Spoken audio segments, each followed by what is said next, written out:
ang 15 to 30 minutes ng brisk walking o mabilis na paglakad araw-araw ay may malaking positibong epekto sa ating overall health.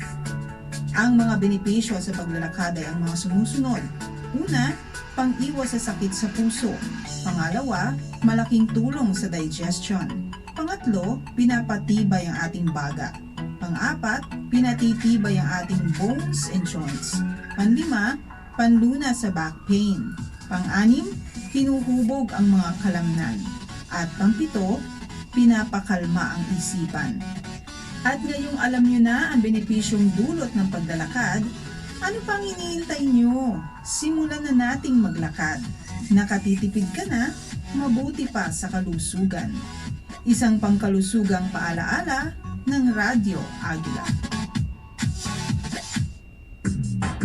Hindi na kailangan magpunta sa gym o gumamit ng special equipment para sa isang aerobic workout. With little foresight, activities you take for granted can become part of your fitness routine. 1. Mag-brisk walking. At sa halip na gumamit ng elevator, gamitin ang hagdan.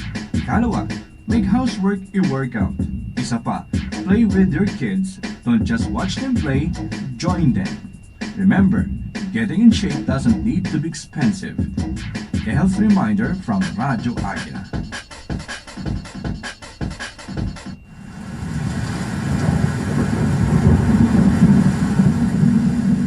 Alam mo bang mga bagay na dapat gawin sa panahon ng kalamidad?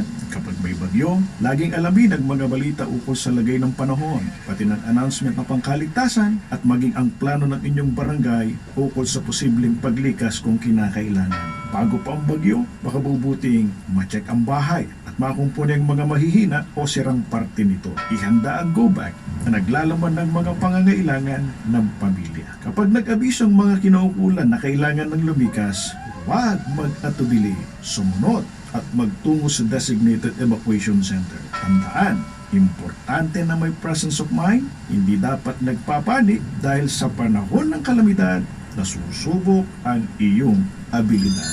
Isang paalala mula sa Radyo Agila.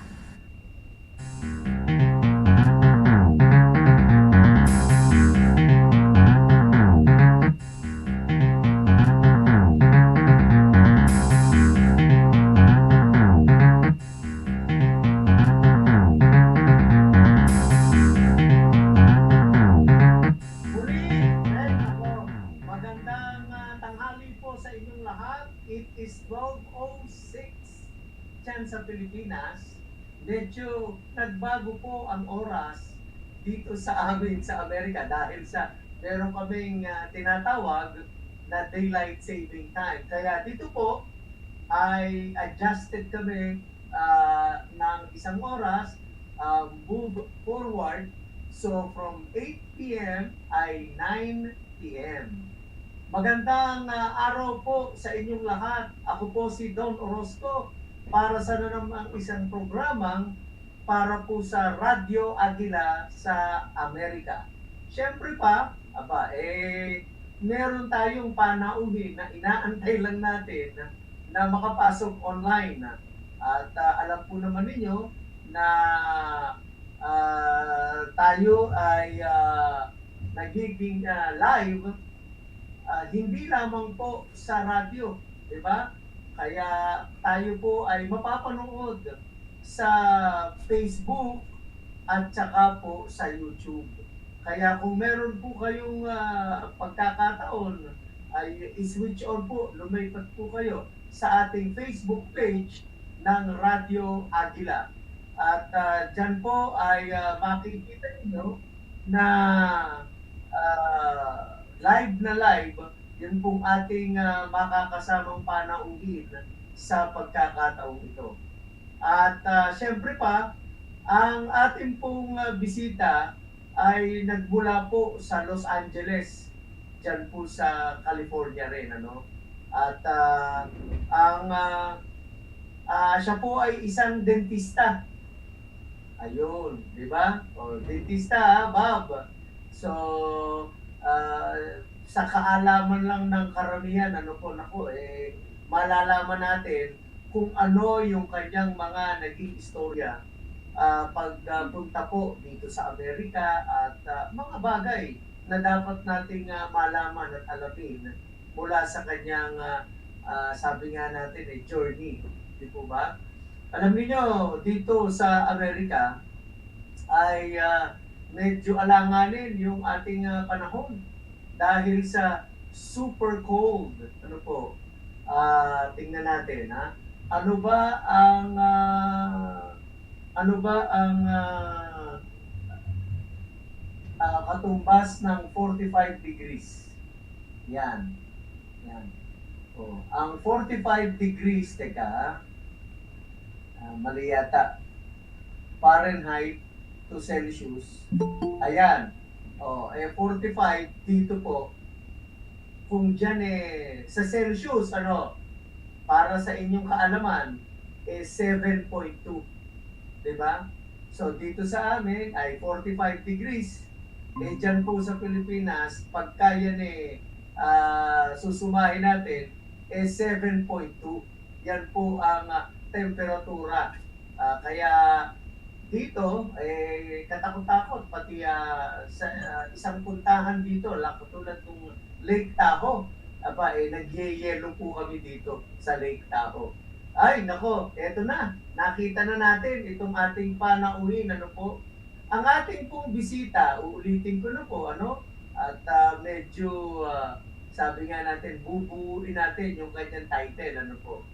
At siya po ay isang dentist. Diba? Tama ba? Tama ba? Oo. Tama po. Dentist. At ang ganda ng CEO. Diba?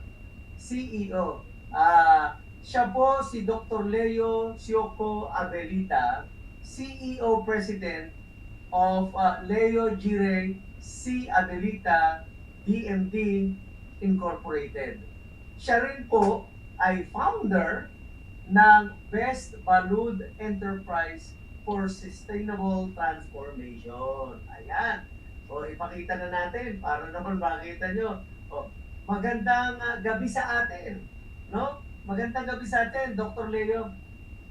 Magandang gabi din, Don. Thank you for having me, especially. Alam mo, hindi naman kita masisisi kung sasabihin mong having us. Dahil sa originally, alam po rinyo, nung nag-uusap kami, dapat kasama yung kanyang beauty queen na anak at yung kanyang masipag na may bahay. Diba? Ganun sana gagawin namin format. Kaya lang, naging camera shy si Mrs. Kaya sabi niya, ikaw na lang na. Tama ba, Doc? Tama. Oo. Ayan. Alam po ninyo, ang isang laging tinatanong ng ating mga taga-subaybay dito sa mga panauhin natin, paano ba kayo nakakarating sa Amerika? Maliban siyempre sa pagsakay sa eroplano, di ba? Yun ang isang paraan papunta ng Amerika, pagsakay ng eroplano. Pero papaano nga ba? So alamin natin kay Dr. Leo. Dr. Leo, can you share to us ano ba ang iyong immigration story? Okay, way back 1988, it's just a matter of what shall we say, luck or really a destiny for me to be in America, because that's basically my dream, way back then, that like working in the province, because right after I graduated from college, I became like a school dentist in our province, which is Masbate. So by then, my dream is really not to work somewhere else, but to go abroad. If I have to move from my province, it should be outside of the Philippines, which it happened.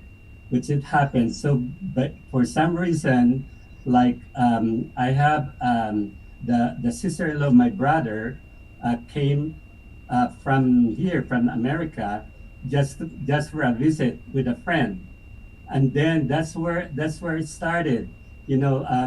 They said that I could apply because there's like some kind of an open visa for a student visa by then.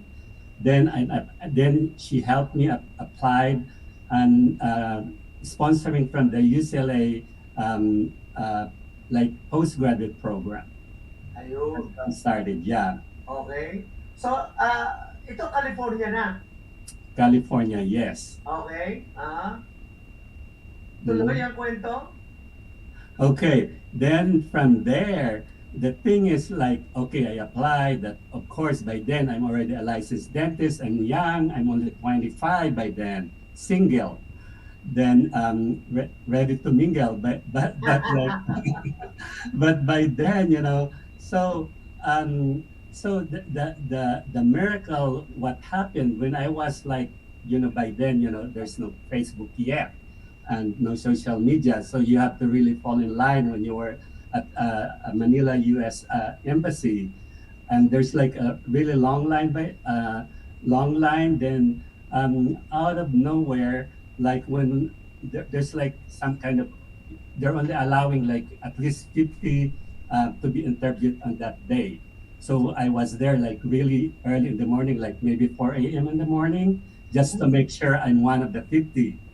Then when the line started, that's where they're giving now the numbers, right?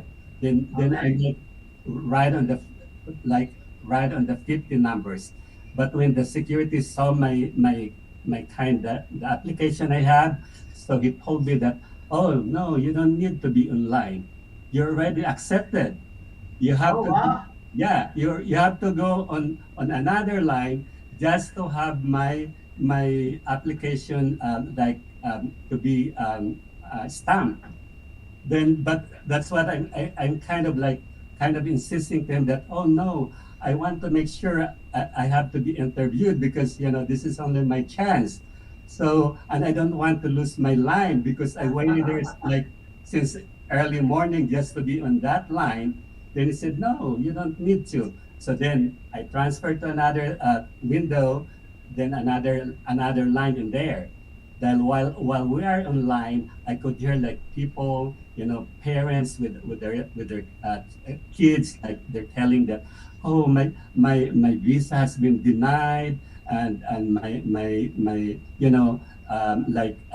already have some kind of a recommendation from a popular politician back in the Philippines and all this thing. So I'm hearing that one like, oh wow, so I'm so scared. I'm so scared. I said, oh, what's going on? So I could hear that, it's not even sure, like even if you have this already, some kind of recommendation. So of course I have to go forward. Then when I got on the window, so seeing my documents, then they just stamped it. So it just stamped it. He said, so after they stamped my documents, I went back to the security guard. I said, oh, what's going on now? What's next? Because I'm still like kind of lost. He said, you're all set.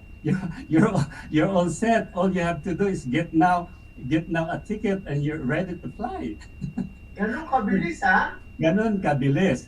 And the good thing there is there's no interview because if I probably have an interview, so for sure they might deny my visa because as I said, I'm single, I'm a licensed dentist, and that's really my plan, not to go back Ah, once I'm here. ah. Once I'm And anong taon bali yun? What year was that when you first That applied? was September of 1988. So yeah, I came here like Labor Day, September 5 of 1998, and my application was only like August. So Okay. it's a matter of month that fast. So Napakabilis pala ng iyong yeah, naging very smooth, ano?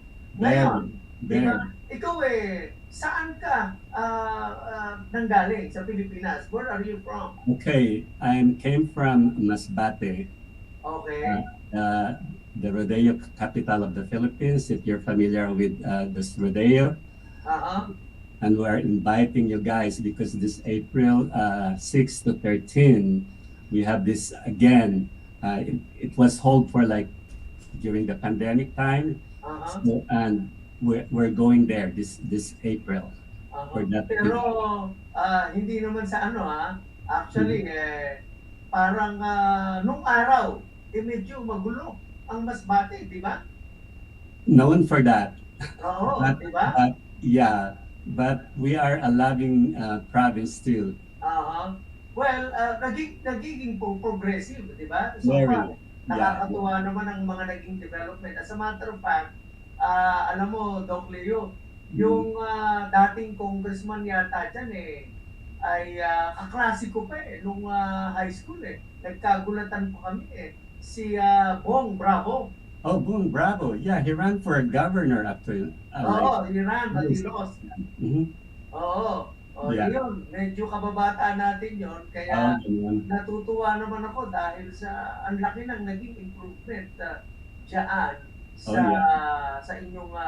sa inyong lugar, 'di ba? Sa Masbate. Uh-huh. Ngayon, di ikaw nandito ka na sa Amerika. Right. Noon medyo maluwag-luwag pa, 'di ba, Doc? Oh, yeah. Kumbaga, talagang masasabi mo na ang Amerika noon at the time that you came in is the land of opportunity, land of milk and honey, di ba? I agree. Kasi ang dami kong nakakausap dito, no? Mhm. Na halimbawa, ngayon kilalang-kilala na. Kung tawagin na nga siya ay anong tawag dito? Kung tawagin si Tess Mauricio ay anong tawag dito? Parang skincare Celebrity. specialist, di ba? Yes. Celebrity na. Right. Pero sa garahe siya nag-umpisa, di ba? Oh, yeah. Oo. Ikaw ba, ano ang naging istorya mo? At ikaw ba ay maayos yung pagdating mo? Okay, that's a good question. Yeah, when I came here, I don't have like an immediate family. I came from a big family. Hi to all my siblings were like 8 in the family. So when I came here, it's really an adventure, like an adventure. So yeah, so I took my exam right away. Like I arrived September, then December I took my exam to become a dentist here. So in my 2 years, like being not a licensed dentist or yet, so really I have to really like struggle. Like you have to really start from the scratch. Aha. Okay, and that's my advice for us. If we're planning to be here in America, we should really swallow our pride. Our pride. Ayun. Yeah. Tama. We have to Kasi, really swallow our pride. kasi, Whoever you are in the Philippines, Uh-huh. no matter what position or what status in life you are, but you're here in America, you can't like say that, oh, I'm a doctor, oh, I'm this in the Uh-huh. Philippines. You have to swallow those if you want really to fit in. pero nakakabilib ka, Doc, kasi alam mo, sa totoo lang, pagdating mo dito sa Amerika, binabago ng Amerika ang career mo. Oh Di yeah. ba? Napakarami dito, dumating abogado, di ba? Dumating CPA, Mhm. pero makikita mo, computer ang ang tinitira, di ba? Di ba? Nasa parang factory or kung ano, completely different. Ikaw, doktor sa Pilipinas, dentist, Mhm. na ituloy mo dito, di ba? Gaano kadugo, Doc Leo? Gaano kadugo, Sa right. dami ng kakilala kong dentist dito, di ba? Na mga Phil-Am din. Pero a lot of them actually grew up here. Yours is a success story na masasabi natin. Right. At yung title mo nga di ba? After your name, may mga initial na di ba? So, ikwento mo, ano ba yung initial na yun? Okay, so for us to be a licensed dentist here in America, you have to go to 4 major exams. Okay, so Okay? it's like what we call a national board. Then the second one, that's the SALA part, because those exams are only for foreign grads. So the examiner knew that you are a foreign grad. So by then, talagang salang-sala yon. Aha. Then the third and the fourth one, that's like more of the state board. So as I said, when I came here, I'm by myself. So I really have to connect with other people, and connection is very important. A support system is very important. And as you mentioned earlier, Dr. Mauricio stayed in a garage. I stayed in a garage for 2 years too. Really? I took the bus for 2 years. Uh-huh. Then the first apartment I have is a studio with my grandma. Uh-huh. Oh. So yeah. So then 1992, that's where I got my license here as a licensed So dentist. after how many years yun? So like I arrived September of 1988, so a matter of couple years. Couple of years lamang, ha? Yeah. Talaga naman Mhm. ano. Alam mo, ganyan talaga eh. Yung mga very decisive na mga tao na katulad po ay can achieve anything, di ba? Yan ang That's true. ibinibigay na opportunity, mga kababayan ng Amerika, di ba? That's true. That, Although, sa panahon ngayon, di ba, Doc Leo, no? Sa panahon ngayon, pupunta ka lang ng Amerika, dadalhin mo lang yung tao sa Amerika kung kaaway mo, di ba? Bakit? Sa hirap ng buhay sa Amerika, gusto mo pahirapan yung kakilala mo, dalhin mo sa Amerika, nakaganti ka na, di ba? that's true. That's true. I agree. Di ba? So, Yeah. so yun ang naging story mo, Doc Leo, no? Dahil sa, alam mo, nakakatuwa yung mga naging experience mo. At syempre, ang hindi biro dyan, di ba? Yung bayad, yung mga fee, tuition fee, di ba? That's Kasi kadalasan, dentist ka sa Pilipinas, pagdating mo sa Amerika, dito na lang ako sa McDonald's muna, dito na lang ako sa Target muna, di ba? Bakit? Sa mahal ng licensing, di ba? How were you able to raise money? How were I able to raise money? Oo, kasi sabi nga natin ay mahal eh, di ba?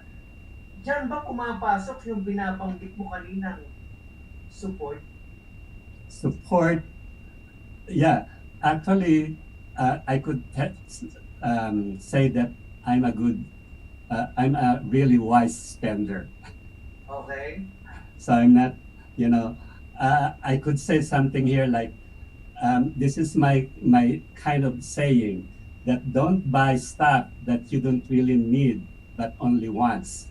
Aha. With the money that you don't have, but all credit cards to impress people that you don't like anyways. For me, every penny counts because it's not how much you earn, but Aha. rather how much you save for the rainy days. Aha. O yan, pakinggan yung maigi yung sinabi ni Doc. Ano, Doc? Napakaganda nung sinabi mo eh. Yeah. Ulitin mo nga yun, yung impress na yun. Don't buy stuff that you don't really need, but only once. Di ba? Mahilig tayo sa yung once lang, oh, I want that, it's brand new. Aha. Hindi talaga need. Aha. Okay?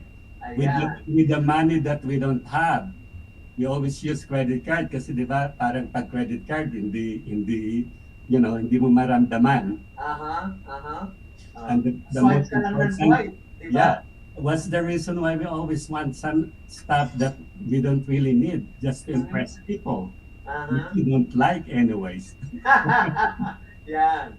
So never Right. spend something just to show off to people. Exactly. You don't even Exactly. Di Yeah. ba? Yeah. Alam mo, totoo nga yan eh, ang sinasabi, pagka daw, ikaw ba'y naniniwala doon, Doc Leo, na sabi, pagka ikaw may pangangailangan na, lalo na those that are in the field of sales, Uh-huh. mas madali pang magbenta dun sa mga strangers kaysa dun sa mga friends mo. Di ba? That's very true. Oo. Pero, pagka nagse-celebrate ka na at nakabenta ka ng marami, etc., ang nandyan para mag-celebrate, yung friends mo na ayaw naman ikaw na tulungan, di ba? Bakit? Akala kasi nila, katulad nung pagka nagbibigay ka ng advice bilang dentista, di ba? Uh-huh. Uh-huh. Ang ginagawa mo, akala pinagkakakitaan natin. That's Di true. ba? Minsan yun ang, pero samantalang yung iba na hindi natin kilala, ang iniisip, this is something that that Doc Leo wanted to help, di ba? So, yan yung bagay na difference, di ba? Natutuwa ako, Doc Leo, dahil sa nakikita ko, ikaw naka-national costume, nakabarong, di ba? Oo, Not alam mo, Filipino. meron akong ganyan na barong. Kaya lang, hindi ko maisuot kasi hindi pa bayad. Ito sponsored ito. Alam mo? Di ba?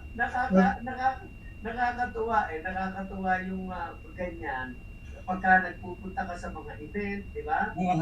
Nakikita. Kaya lang, of course, hindi natin basta maisuot. Shout out to the producer of Miss Philippine USA, Miss Lou Rason. Ganun ba? Yeah.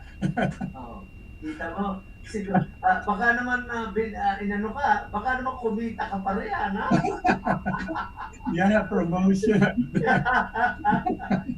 Well, anyway, napakaganda naman ng iyong kasuotan. Of course. Thank you. Diba? Ikaw, Alam po ninyo, napakarami nating pagkukwentuhan itong si Doc. Hindi lang Dami. yung kanyang karir sa pagiging doktor. Alam nyo, napakarami rin niyang involvement sa community. yes. Diba? At siya po ay isang loving father at loving husband. Yan Yes. ang mga pag-uusapan namin sa pagbabalik po ng Radyo Agila sa Amerika. Sandali po lamang at pagpapakilala ang himpilan. Sure.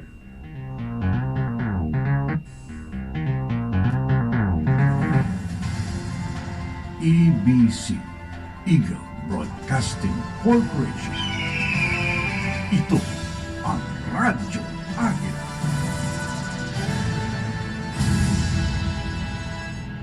Checkpoint 1060 sa presinto may takas. Pero sa checkpoint, walang alpas. Checkpoint 1060, mga balita, pumapagaspas. Sa checkpoint 1060, walang alpas. Tuwing linggo, alas 7 ng gabi. Dito lang sa Radyo Agila.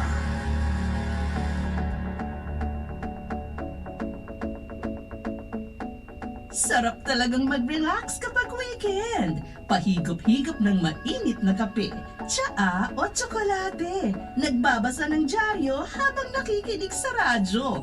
Masarap kasama tuwing linggo ng umaga. Breakfast on board, linggo, 6 in the morning. Dito sa Radyo Agila.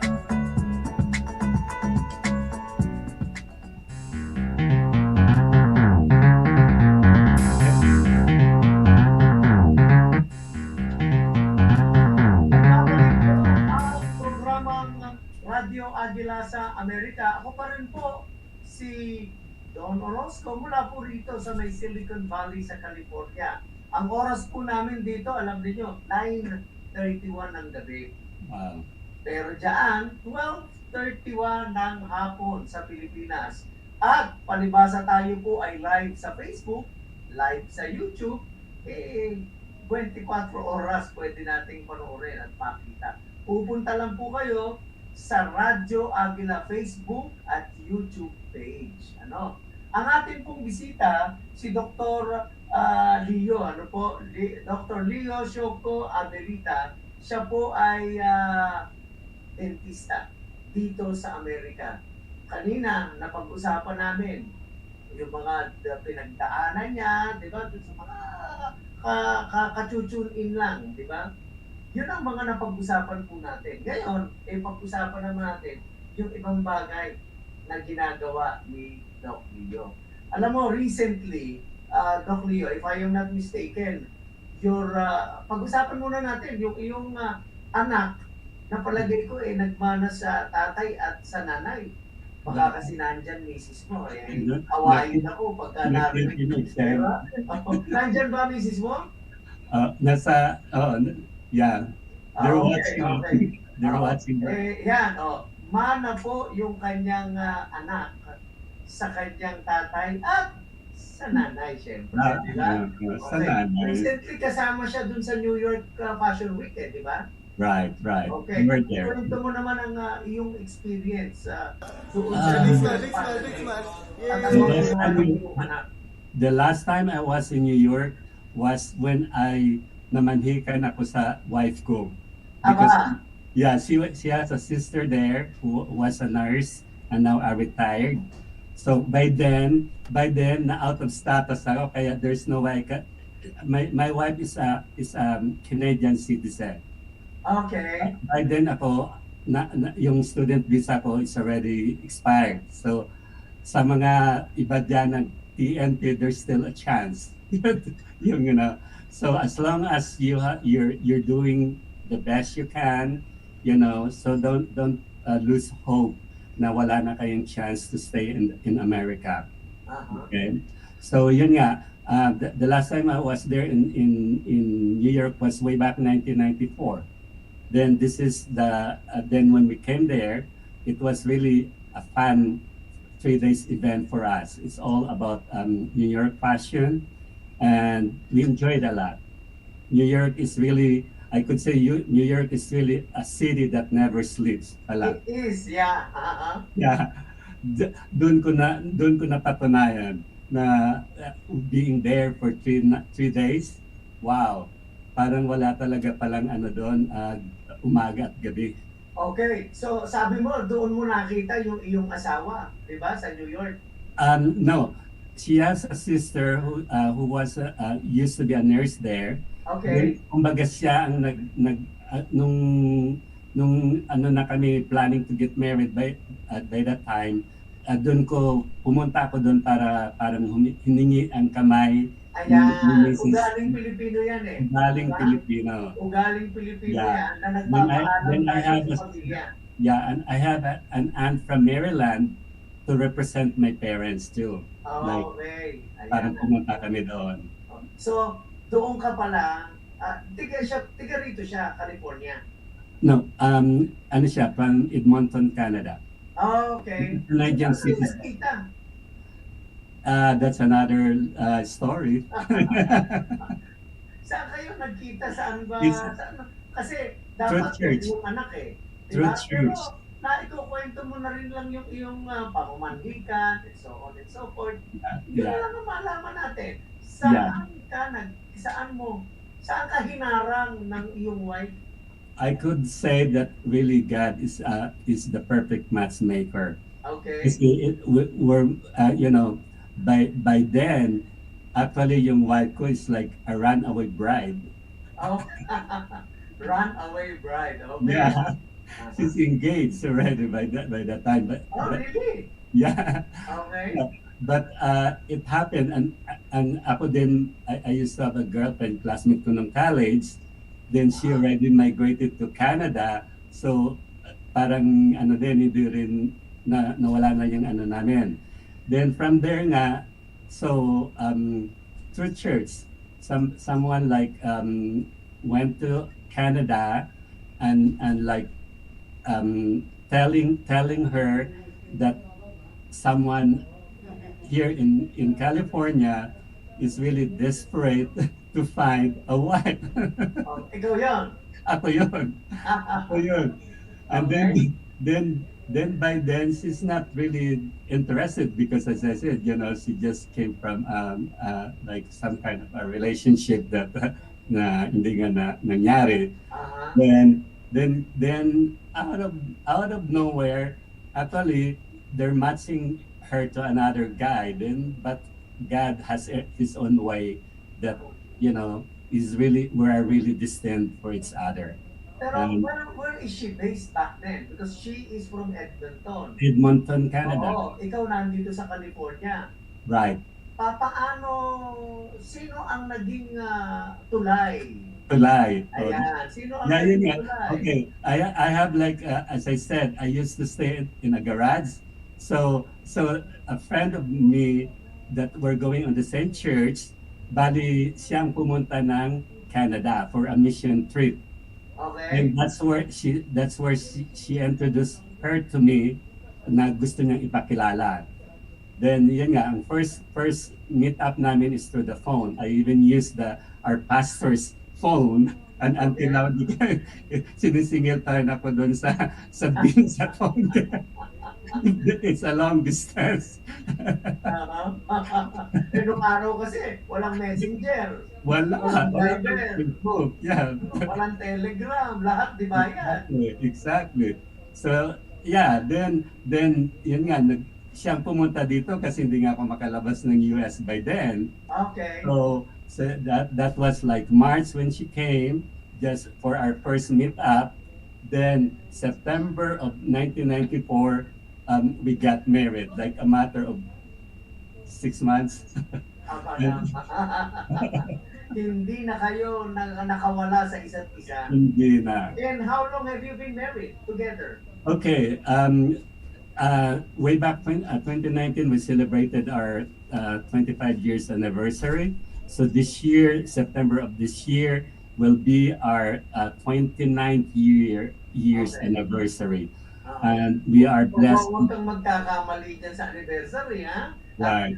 Mapapanood to ng iyong asawa. Sigurado, aabutin mo itong ganitong haircut.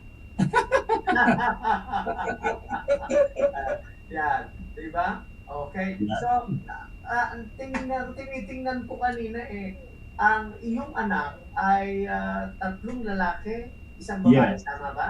Yes. Mhm. And our eldest is in active duty Navy. Navy, yeah, he's an Yeah. active duty. So, Then pumasok sa Navy. yes, Oh, hindi ka pa nagulat kasi alam mo, ang Amerika war freak, di ba? we're shocked at first, Oo. especially we don't have any idea about military. All we know, pag pumasok ka sa military, di ba, parang war ka agad. So Wow. of course, we're so scared. Aha. But the good thing, ang ano niya, position is like corpsman siya eh. So he's more on a health, So Okay. for his 5 years, he works in a hospital. Like, Okay. yeah. So he graduated in a medical field background.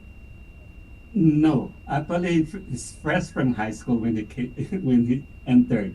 Oh, Kaya lang, di ba may mga ano sila, oo. yung position niya is a corpsman, which is, I think, yun yung magandang position once you're accepted sa sa Navy, which is ang position normally they're on the health department, Okay.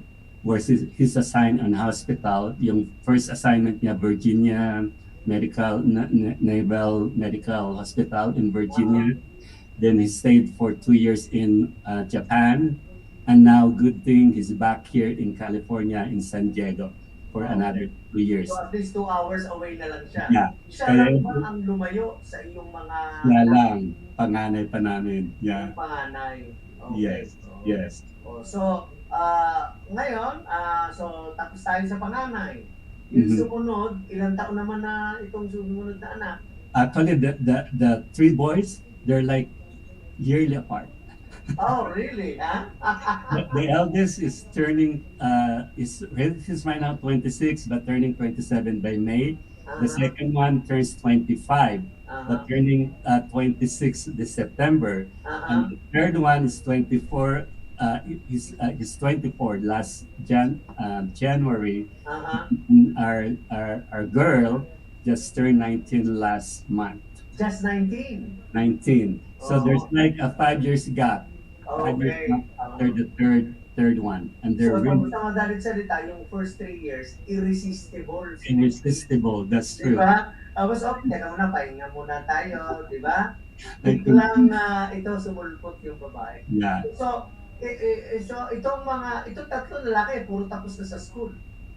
Actually, they're still in school. Okay. They're almost done. They're almost done. Okay. They are such a They all live with you.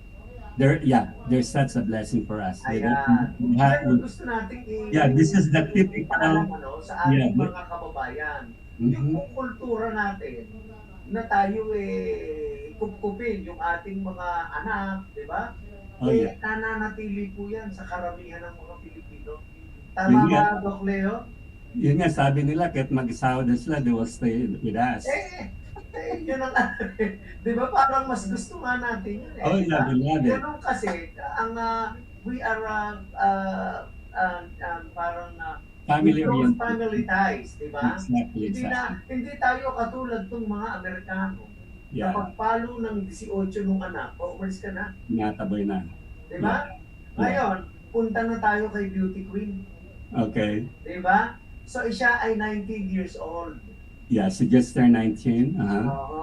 Siya ba ay meron na bang nagpapatibok ng puso o pinayagan niyo na bang may magpatibok ng puso o ano ang masasabi mo? Actually, to be honest with my kids, they're not into any relationship Oh, yet. really? Ha? Yeah, Okay. Mhm. that's what we know. Lahat sila lahat? That's what we know. I do know now. Uh-huh. Well, alam mo naman, Kasi they always have that. nalalaman mo yan, Doc Leo, Uh, sa misis mo. Kasi, no, mas actually, all their friends, they hang out in our place okay. most of the time, and our kids, they're like really barcadas, friends, best friends. So they're happy with each other. They don't need outsiders. So their friends are the one coming to our house and sometimes stay overnight. Hindi na lang, Yeah. yung mga kaibigan nila, nung nakilala mo, ay mga, ano ka na, dentist. Otherwise, sigurado, pagpa-practicean mo yan, bubulutan Right, mo. right. Right. You're right. Di ba? Dahil sa, nako, napakamahal ng pagka walang insurance, di ba? It is. Aha. It is. Ngayon, so she's 19. Sino naman ang nakadiscover sa kanya? Bakit she ended up Okay. dun sa New York Fashion Week? And although, It of all- course, It all started when she joined. sa video na pinakikita natin, talagang maganda, wife mo maganda, di ba? So, yung anak, sino naka-discover or sino nag-encourage sa kanya? To go to, Yung sa anak ko naman, it all started nung last year nung nag-ano nga siya ng debut ng 18 Okay. niya. So then after the debut, one time we have a friend, which is a colleague, a dentist back in the Philippines. I forgot na, sorry. I forgot din na. Basta minute namin diyan sa ano nga itong ganun talaga, nakakalimutan pag wala kang utang. what is this Max restaurant in Okay. Bilbao. Okay. So we were there to meet up nga yung friend ko from the Philippines, dentist din siya. So somebody spotted my daughter. Okay. Then she told us that she has to join a pageant because she has the height, she has the the beauty and all this thing. So that's where all started. Then we don't even know that yung producer nga pala is just next to the Max restaurant, which is si Miss Lou Rason nga from the Miss Philippine USA. Okay. So that's how it started. So nung nag-join siya, then of course there's fashion shows, mga activities, community activities. And to be honest with you, Don, this is the first, I've been here in America since 1988, so that's like 34 years ago. We're not really involved with like mga Filipino events, community and all this thing. Ayun. And this is just the first time that like we're like connected to back to our culture again, back to our root, and it's really nice to be back. So yun nga, bali we were involved in all mga community activities and all this thing, and all I know that sabi ko, ganito din pala dito sa Amerika, napakarami palang events, sabi ko. Ay, nako. That we all miss. Events rin lang.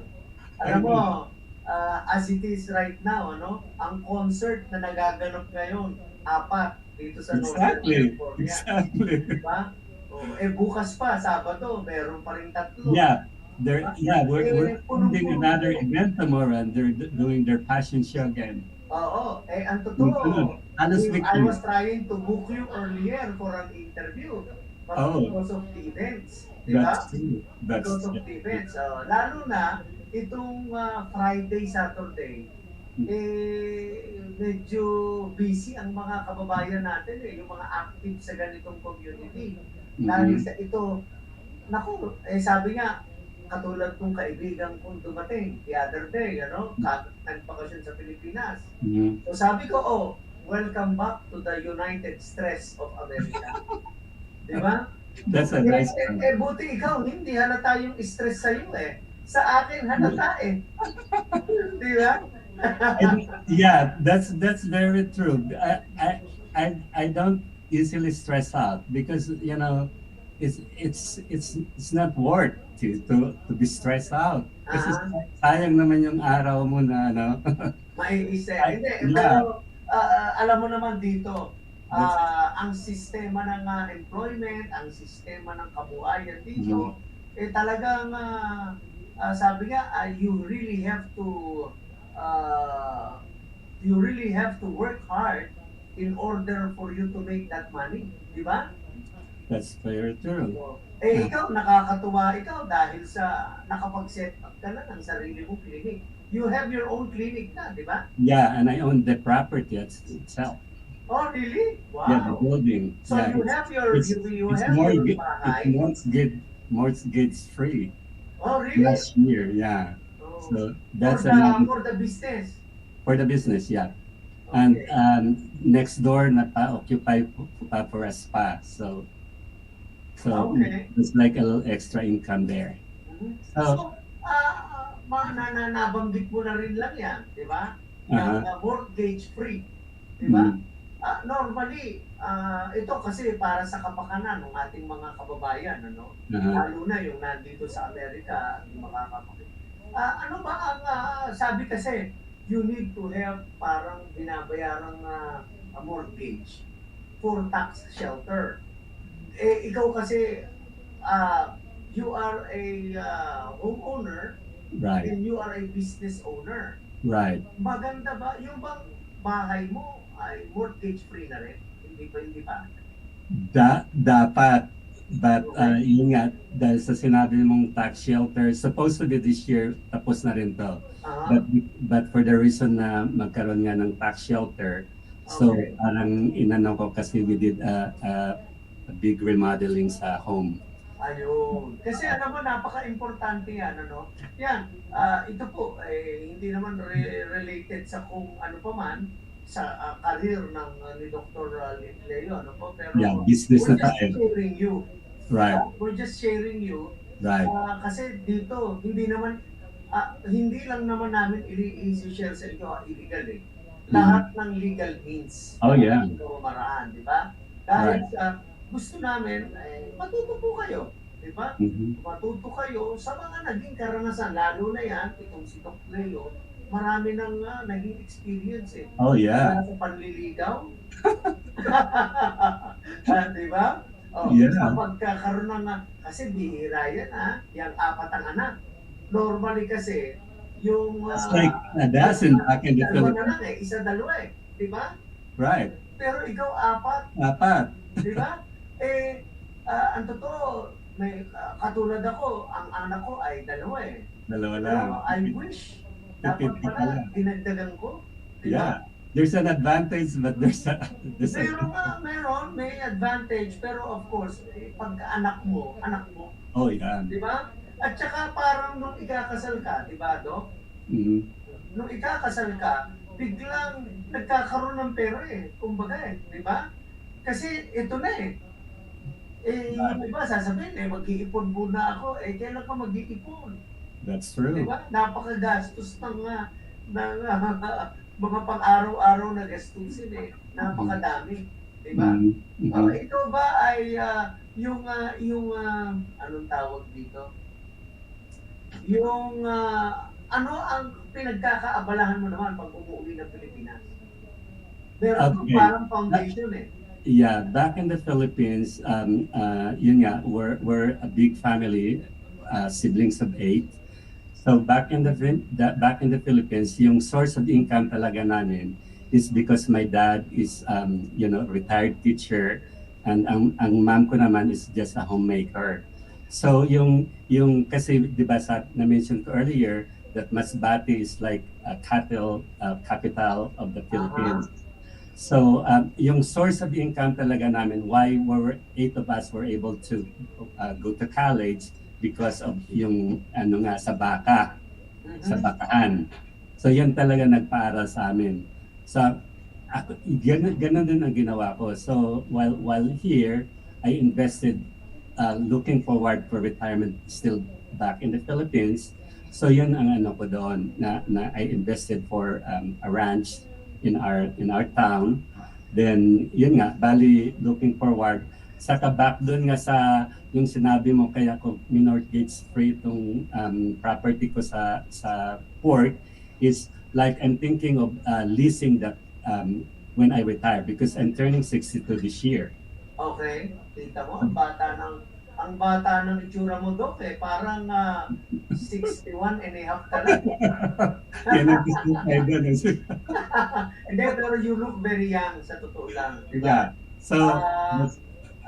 So, meron ka nang parang na-invest sa Pilipinas. Oh, yeah. Pero ito, ano ba ito?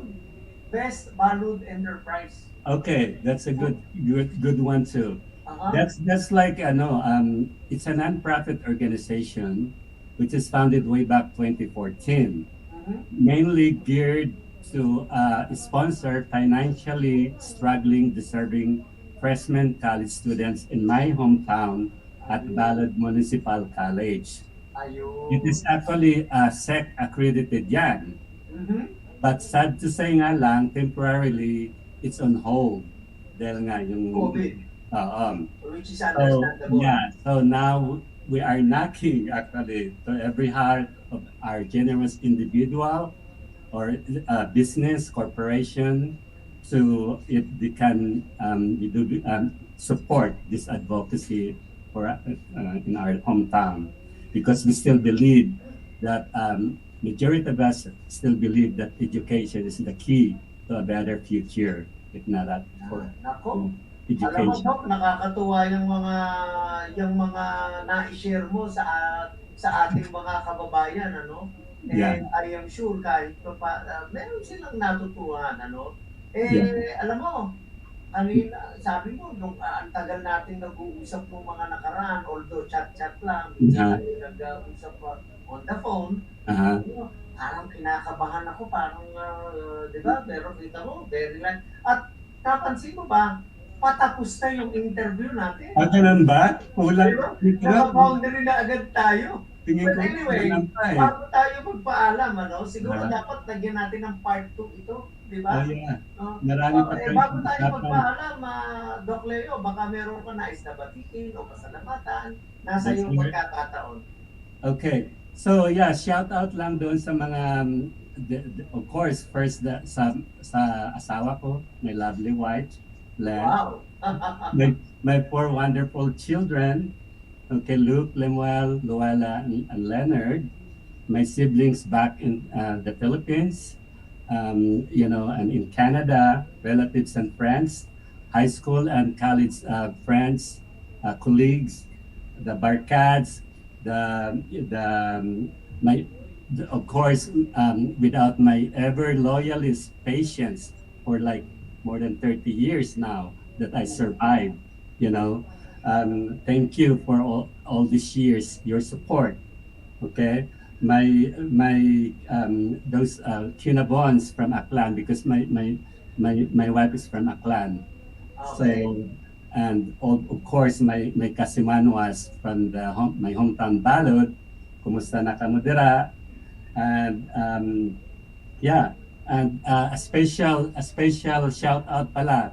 We have our dearest friend and our next door neighbor was celebrating her birthday today, for Mrs. Grace Belen Reyes. Happy birthday, friend. And happy birthday, Miss Grace! Yeah, happy St. Patrick's Day pala sa lahat din here in America. And again, thank you, Don, for having me. It's Uh-huh. a pleasure. Sure. Hopefully, one of these days, I could also visit you in LA. Oh yeah, definitely. You're more than Pag welcome. napunta ka rin dito, you are always Sure. welcome to see me para maipasyal. Alam po ninyo, ang difference ng namin ni Doc Almost Leo 8 hours. ay about 6 hours, 5 hours na travel time, ano, by car. By car, yeah, 6 hours. Yeah. 6 hours, oo, kita nyo? Mhm. Kaya, ganun po, kaya, kalayo, kalawak, dito Ang California. But anyway, maraming salamat sa pagkakataong ibinigay mo sa amin, Doc Leo. Thank you. Sa susunod na pagkakataon, sana ay makapiling ka uli namin para nang sa ganun magkwentuhan tayo ng iba pang mga bagay na sabi nga natin pinagkakaabalahan mo at yung mga naging kulang pa sa ating discussion. Yan po si Dr. Leo Shoko Abilita, CEO President ng Leo Gire C. Abilita PMD Incorporated. Yan. Kaya kung kayo, halimbawa, yung ngipin nyo, gusto nyong palitan na purbagang, kontakin nyo lang. Kontakin nyo lang itong si Yeah, Leo. contact me before I retire. Maraming bagam na nakanandun sa drawer yan. Ano? Siya rin po founder. At antayin natin yung pagka nag-reopen yun, yung Best Borrowed Enterprise for Sustainable Transformation, opportunity po para sa mga kababayan na nandyan sa Masbate. No, yan po ang kanilang mga adhikain sa trabahong yan. At nako, napakabilis po ng oras. Naka-boundary na naman ang Radyo Agila sa Amerika. At muli, bago tayo magtapos, salamat kay Bob. Bob, thank you ha. At talagang kaya ito yung tech namin yan Diba? Oh, wow. Thank you, Dumadami utang ko dahil sa pag-assist niya sa ating programa. Oh, wow. Kaya Thank you. siya naglalagay ng mga picture, etc. Oh, Diba? wow. Yeah. Kaya yun. Thank you, Bob. At muli, magsama-sama po ulit tayo next week sa isang Yes. oras ng programang Radyo Agila sa Amerika. Ako po si Don Orozco mula po dito sa Silicon Valley sa California. Magandang araw po sa inyong lahat. At magandang gabi dito sa California. Magandang gabi. Thank you, Dan. God bless everyone. Thank you. Doc,